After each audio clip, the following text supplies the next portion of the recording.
Today, we are living in a deeply divided society.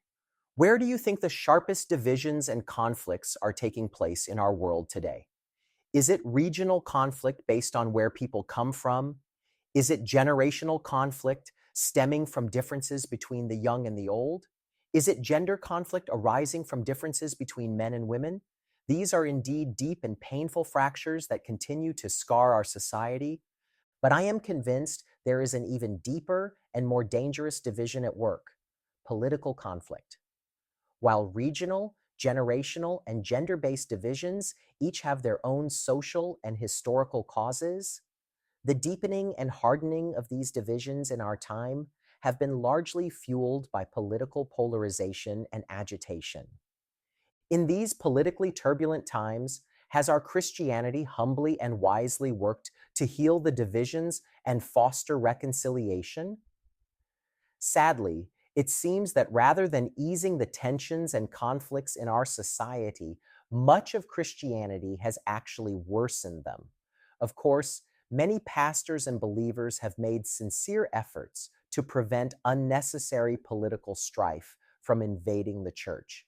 Yet at the same time, it is undeniable that quite a number of pastors and Christians have been swept up into political agitation, stirring up even greater division and deepening the wounds of our society. This is a tragic reality we see not only in American Christianity, but also in Korean Christianity today. On the afternoon of January 6th, 2021, I witnessed a shocking scene through the news, a scene I will never forget for the rest of my life. That day, the United States Congress was gathering at the Capitol to officially certify the election victory of President-elect Joe Biden. However, more than 2,000 supporters of President Trump, refusing to accept the election results, stormed the Capitol in an attempt to stop the certification. The violent riot resulted in the tragic loss of 4 lives and left hundreds injured.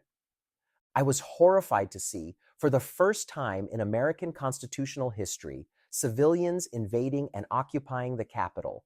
But as I continued to watch the news footage, I was struck by an even greater shock. Among the mob rushing into the Capitol were a number of people carrying Christian symbols as they stormed the building.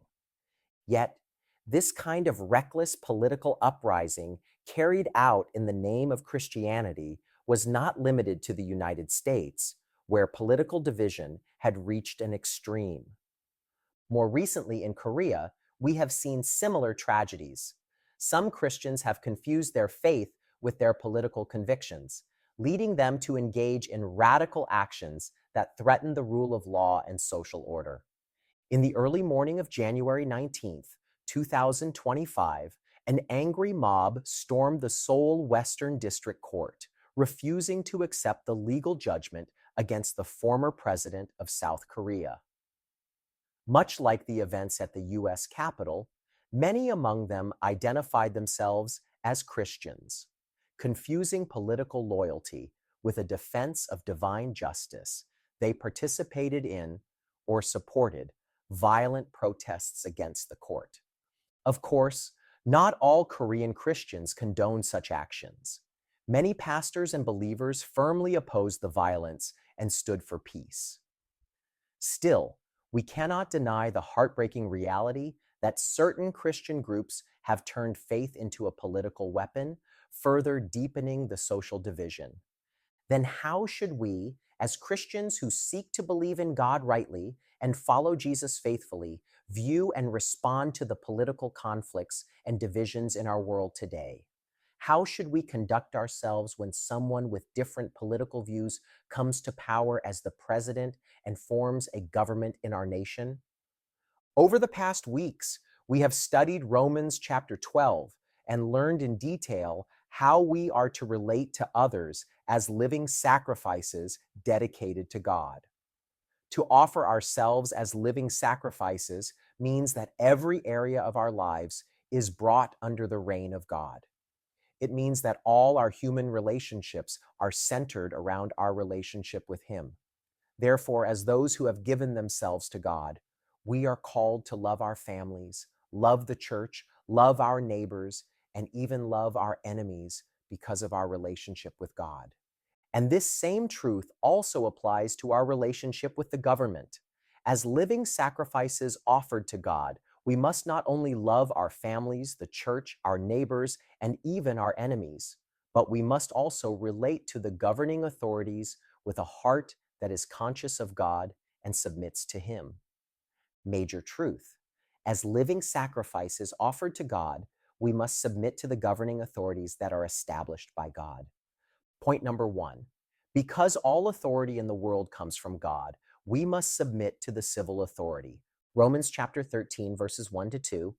Let every person be subject to the governing authorities, for there is no authority except from God, and those that exist have been instituted by God.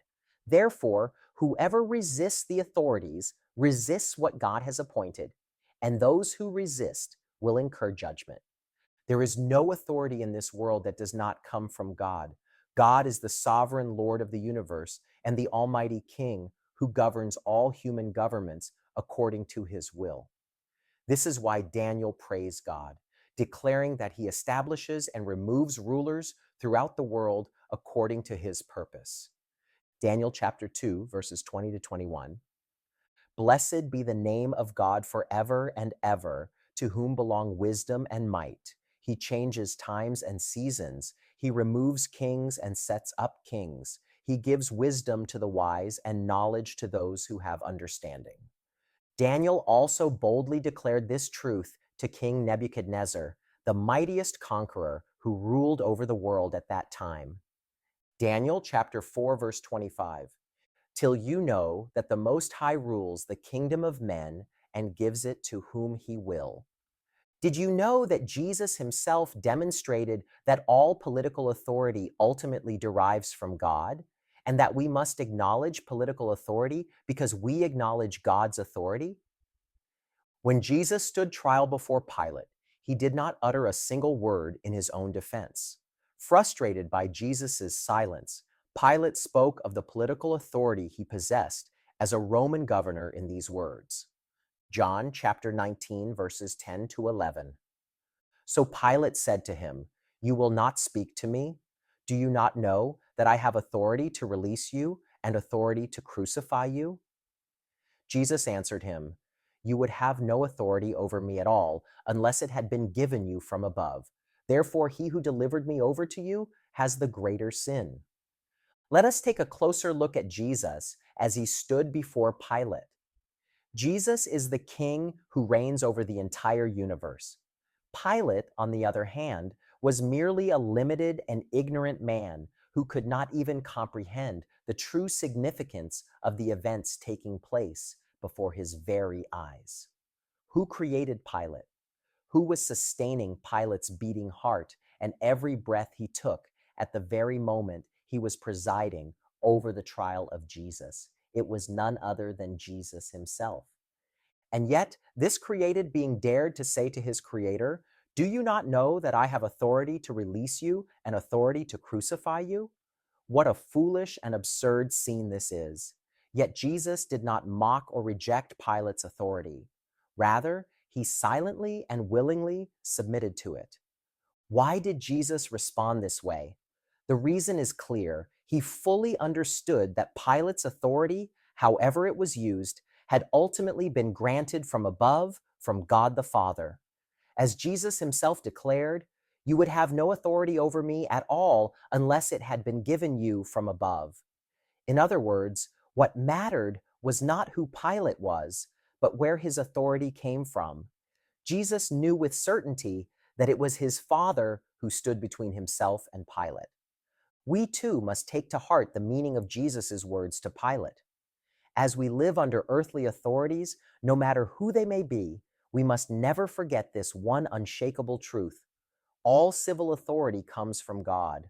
Therefore, when we resist the authority placed over us, we are in fact resisting God Himself. To reject the authority of earthly kings is to reject the authority of God. To resist the authority of rulers is ultimately to resist the sovereign rule of God Himself. Therefore, as Christians, we must maintain an attitude of submission to the authority of our earthly governments. we ought to respect the laws of the land, accept the outcomes of elections, and do our utmost to uphold public order. In doing so, we are demonstrating our obedience to the authority established by God. Of course, this does not mean that we must blindly obey every command of the government under all circumstances. Throughout human history, there have been times when earthly authorities have issued commands that were in direct opposition to the will of God. In such cases, it is right and necessary for us to obey God rather than men. In fact, the apostles themselves responded boldly to the Jewish religious leaders who commanded them not to speak or teach at all in the name of Jesus. Acts chapter 4, verses 19 to 20. But Peter and John answered them, "Whether it is right in the sight of God to listen to you rather than to God, you must judge, for we cannot but speak of what we have seen and heard." Acts chapter 5, verse 29. But Peter and the apostles answered, "We must obey God rather than men." When the government obstructs our loyalty to God, we have the right, and indeed the duty, to resist such interference. However, even in those moments of necessary resistance, we must remember that we are never permitted to adopt an attitude of open rebellion, nor should we hurl insults or curses at the authorities. Exodus chapter 22, verse 28. You shall not revile God nor curse a ruler of your people.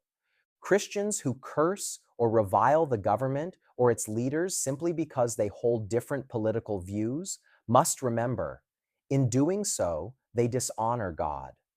Those who truly understand that all authority comes from God must never fall into such behavior. We must also remember that those placed over us in authority are instruments in God's hand, used to accomplish His purposes. Therefore, with hearts of obedience to God, we must also submit to the authority of the government. Point number 2, because those who exercise authority are servants of God, we must submit to the civil authority. Romans chapter 13, verses 3 to 4. For rulers are not a terror to good conduct, but to bad. Would you have no fear of the one who is in authority? Then do what is good, and you will receive his approval, for he is God's servant for your good. But if you do wrong, be afraid, for he does not bear the sword in vain, for he is the servant of God, an avenger who carries out God's wrath on the wrongdoer. Are today's governments fully aligned with God's will? No, they are not. Is there any government that actively seeks God's will as it governs? No, there is none. Even so, we must remember one clear truth. God has established the institution of government for the good of society, and government, though imperfect, is generally used by God as an instrument to preserve order and stability. Governments of this world are never perfect. Sometimes they fall into deep corruption and make profoundly unjust decisions. Yet even then, we must not regard government as worthless or as something that should be abolished altogether. Think about the Roman Empire. Was Rome a righteous nation? Certainly not. Did Rome govern according to the will of God? By no means. On the contrary, Rome worshipped false gods, deified its emperors, and openly mocked the one true God. Moreover, the Roman government actively persecuted and oppressed Christians. Yet despite all this, Paul in today's passage still viewed the Roman government as a positive force that God was using for the good of society. Thus, New Testament scholar Robert H. Stein explains it this way: government, even oppressive governments, by their very nature seek to prevent the evils of indiscriminate murder, riot, thievery, as well as general instability and chaos, and good acts do, at times, meet with their approval and praise. That is why Paul referred to the magistrates and rulers as God's servants for your good. Of course, this does not mean we are called to trust everything the government does without discernment. Governments are human institutions, and as such, they can make mistakes and sometimes enact policies that are unjust. Therefore, when a government establishes laws or makes decisions that clearly contradict God's will, Christians are not only permitted, but obligated to speak up. Yet we must do so peacefully and in an orderly manner. Even then, we must never forget this foundational truth. The institution of government itself is a gift God has ordained to uphold justice on the earth. Through government, God brings praise and protection to those who do good and judgment and punishment to those who do evil. Whether rulers are consciously aware of it or not, they are instruments in God's hand to distinguish right from wrong and to uphold a basic order of justice. That is why we must never treat the authority of government lightly or with contempt. Instead, we must honor government as a legitimate authority established by God. The Apostle Peter taught the same principle about government as the Apostle Paul. Do you know to whom Peter wrote his first letter? First Peter was addressed to believers who were scattered across the Roman Empire and who were suffering persecution. In fact, many of those hardships were inflicted by Roman officials themselves. Yet even in such hostile conditions, see what Peter instructed those Christians to do. 1 Peter chapter 2, verses 13 to 14 and verse 17. Be subject for the Lord's sake to every human institution, whether it be to the emperor as supreme or to governors as sent by him to punish those who do evil and to praise those who do good. Honor everyone, love the brotherhood, fear God, honor the emperor. Peter commanded Christians to submit to and honor kings and governors, even when they were suffering under their persecution. What is the ultimate reason why we must obey them as Christians? It is for the Lord's sake and because we fear God. Both Paul and Peter taught the same truth. Because of our relationship with God, we are called to submit to the governing authorities. Perhaps some of you might be wondering, if the governments of this world are so corrupt and unjust, is it truly right for us to submit to them? If that question arises in your heart, I want to make one thing clear. Civil authorities are merely servants of God, and their ultimate master is not themselves but God. We must not take it upon ourselves to judge or condemn their evil. It is God who remembers all things, and at the time he has appointed, he will surely judge with perfect justice. Even in the Old Testament, God used pagan kings such as those of Assyria and Babylon as his instruments to discipline Israel. Yet after his purpose was fulfilled, God did not overlook their pride and wickedness. He judged them thoroughly. Likewise today, every ruler exists under the sovereign will of God and exercises power only within the boundaries of his permission. When God's appointed time comes, all injustice will be fully exposed and judged without fail. Therefore, we do not need to fall into despair or rage when we see corrupt and evil governments at work. Instead, we are called to trust God, believing firmly that he still reigns over all and that one day he will set right every wrong. All authority comes from God, and every ruler is his servant. The true issue is not whether the rulers themselves are worthy of respect, but whether we acknowledge by faith that their authority ultimately comes from God. Thus, our attitude towards civil authority is, at its heart, a matter of fearing and honoring God. At the same time, we must also remember a sober truth. Human governments, because of human sinfulness, can become deeply corrupted and even turn into open instruments of evil against God's will. When that happens, Christians must prayerfully and carefully discern how to remain loyal to God above all else, often through deep anguish and costly faithfulness. After today's message, we will explore this difficult reality more deeply through the life and faith of Pastor Dietrich Bonhoeffer, who wrestled with these very tensions during one of the darkest periods in history. So far, we have considered two reasons why Christians must honor and submit to governing authorities. First, because all authority ultimately comes from God. And second, because rulers are, whether they recognize it or not, God's servants. Now we turn to the final reason why we must live in submission to civil authority. The world is watching us. The way we, as Christians, respond to government reveals the true nature of our faith to the world. Let us now look together at this final reason. Point number 3, because we must maintain a good testimony as God's servants, we must submit to the civil authority. Romans chapter 13, verses 5 to 7. Therefore, one must be in subjection, not only to avoid God's wrath, but also for the sake of conscience. For because of this, you also pay taxes, for the authorities are ministers of God, attending to this very thing. Pay to all what is owed to them, taxes to whom taxes are owed, revenue to whom revenue is owed, respect to whom respect is owed, honor to whom honor is owed. We do not submit to civil authority merely out of fear of punishment. There is a deeper and more important reason.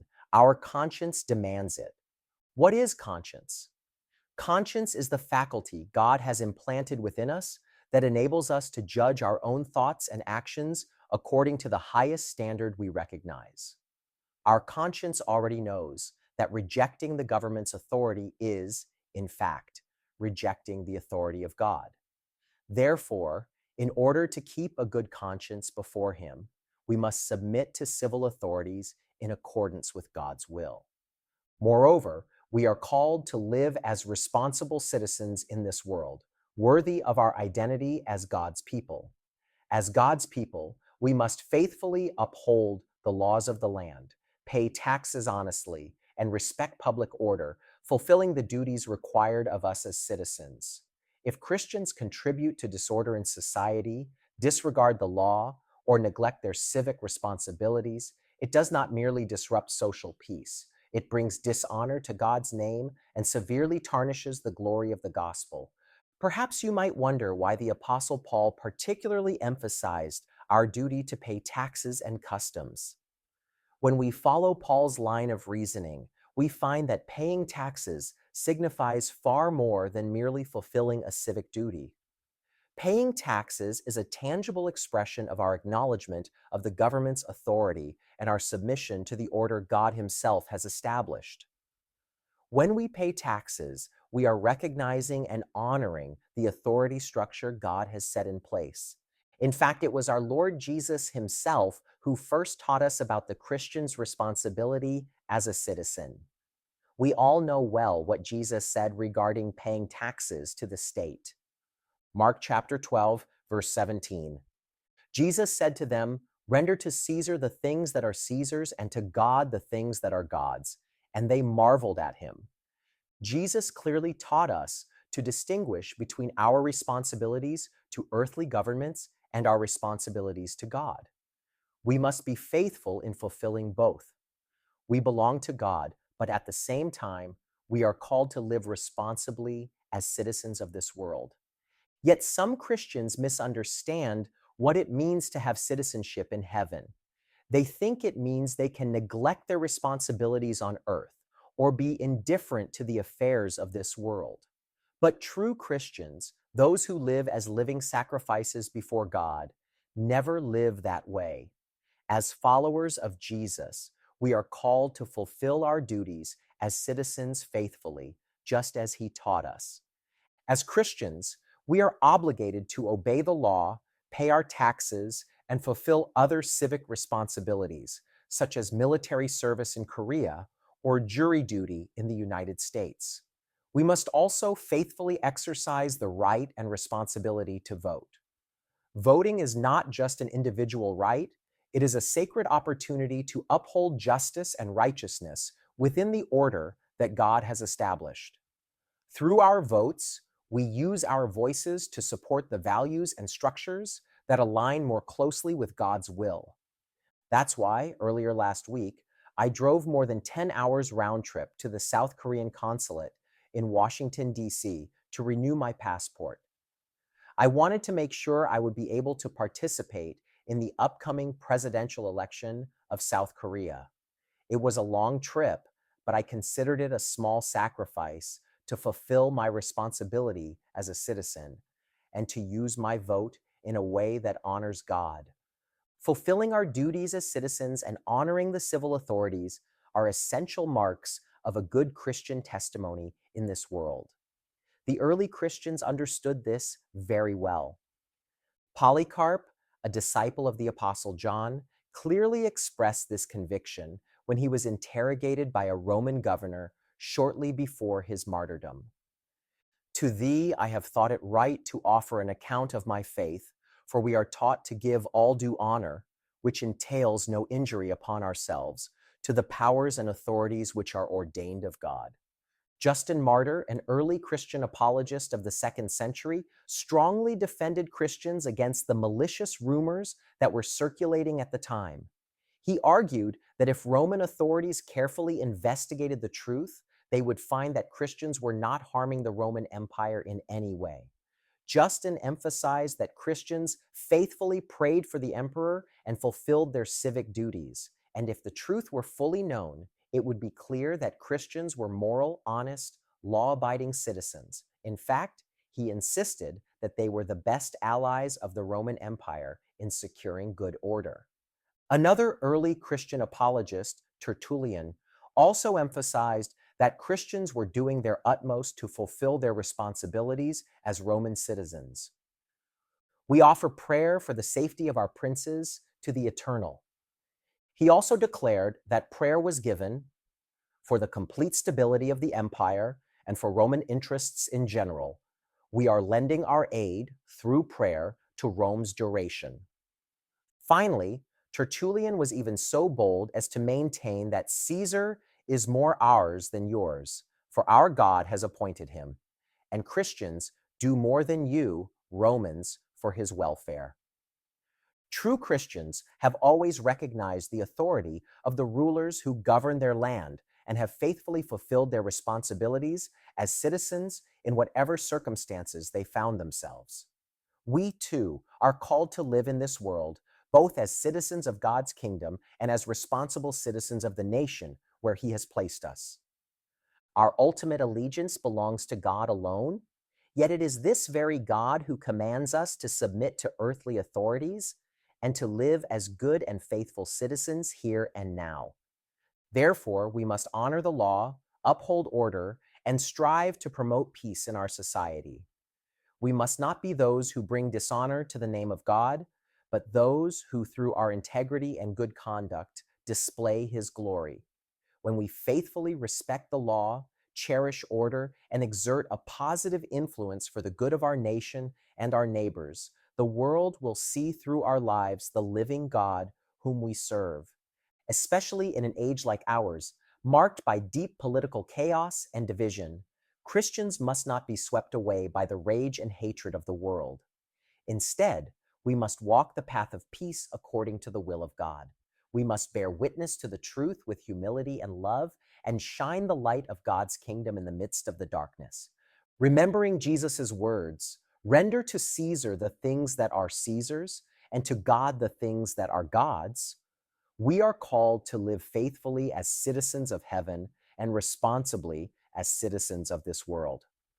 Beloved brothers and sisters, let us live with true faith before God and with responsible integrity before the world. May our good works cause the name of God to be honored, and may the glory of the gospel spread far and wide across the earth. True Christians are those who, even as citizens of heaven, love and serve the nation where God has placed them. Until the day we see our King face to face, let us honor him by living as faithful citizens, both of his kingdom and in this world,